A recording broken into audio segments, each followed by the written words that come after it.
Okay, so I'm going to start with Xseed here. This will be the first game that we're releasing.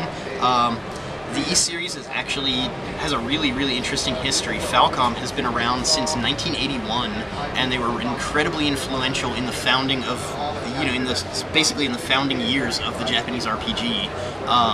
They published what is arguably the first JRPG ever made in 1983 called Dragon Slayer, and they published a game in 1985 called Xanadu, which to this day is the best-selling Japanese PC game of all time.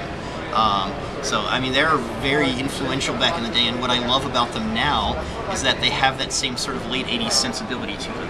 Now, there was an ease on Sega Master System, wasn't there? That is correct. Yeah. So, see, Sega's everywhere. Sega Master System. Is this coming out for the 32X, do you know? Yeah, I don't think so. There was actually also an Ys on the Genesis. Ys 3 was on the Genesis. Oh. So, there you go. When the series obviously has credibility. Yes. No question. Exactly. But no, yeah, the PSP seems to be Falcom's system of choice these days. It's a great RPG system. It is. You can take it with you. Yep, and it's got the analog stick, which I really like, especially for Ys, because the Ys games are all, of course, action RPGs. They're all very, hack and slashy. You jump, you dash around, you roll around, you fight intensely quickly, and being able to do that with 360-degree control is always good. These games have typically always been about this dude, Adol Kristen. Every game generally starts with him and his buddy Dogi arriving in some new land where, Adol becomes the chosen one or something and has some, has to save the whole land. All the women of the land immediately fall in love with him, but he's totally uninterested in them. I kind of suspect it might be because he's interested in Dogi, but it's that's because he's so badass. And it couldn't be a JRPG without somebody with blue hair. Yep. So they got that covered. Oh, and not only does he have blue hair, but he's also the brawler. He's Dogi the Wall Crusher. And he's well known for that. Almost every Ys game, including Ys7, Adol gets captured or trapped or something, and Dogi shoulder checks or punches a wall to get him free. It's just what he does. It's his shtick. I'm Mark the Wall Crusher. I'm going to now adopt that. He's basically the comic relief in Ys7, actually, and I think you'll all be very pleased to see the amount of personality in his lines. He's got many a quotable line in this game. Let's get a closer look at him, actually. There he is, Dogi the Wall Crusher. Dogi the Wall Crusher. In action.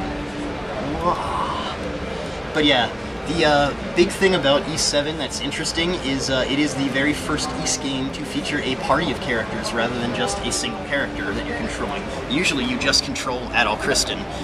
In this game you actually control the full party, and I love the way you do it. You can, for instance, have Aisha here shooting her bow and arrow. You can charge it up and have her shoot her bow and arrow, and then suddenly switch to Dogi. He'll punch out somebody, and then, oh crap, there's a fleshy enemy behind me. Switch to Adol.